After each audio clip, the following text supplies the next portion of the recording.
કમોસમી વરસાદથી નુકસાનને લઈ રાજ્ય સરકારે જાહેર કર્યું છે 10,000 કરોડનું કૃષિ સહાય પેકેજ। મહત્તમ 2 હેક્ટરની મર્યાદા સાથે પ્રતિ હેક્ટર ખેડૂતોને 22,000 રૂપિયા ચૂકવાશે।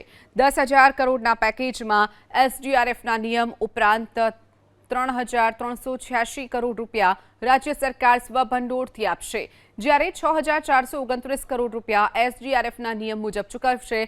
પિયત અને બિનપિયત તેમજ બાગાયતી પાક જેવા વિવિધ ભેદ કર્યા વગર નુકસાન સહન કરનાર રાજ્યભરના તમામ ખેડૂતોને એક સમાન ગણી હેક્ટર દીઠ રૂપિયા 22,000 લેખે પ્રતિ 2 હેક્ટરમાં મર્યાદામાં રહેશે ચૂકવવામાં આવશે।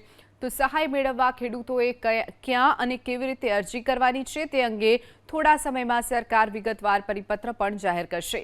કૃષિ મંત્રી જીતુ વાઘાણી અનુસાર સમગ્ર ગુજરાતના 16,500થી વધુ ગામોમાં નુકસાન થયું છે।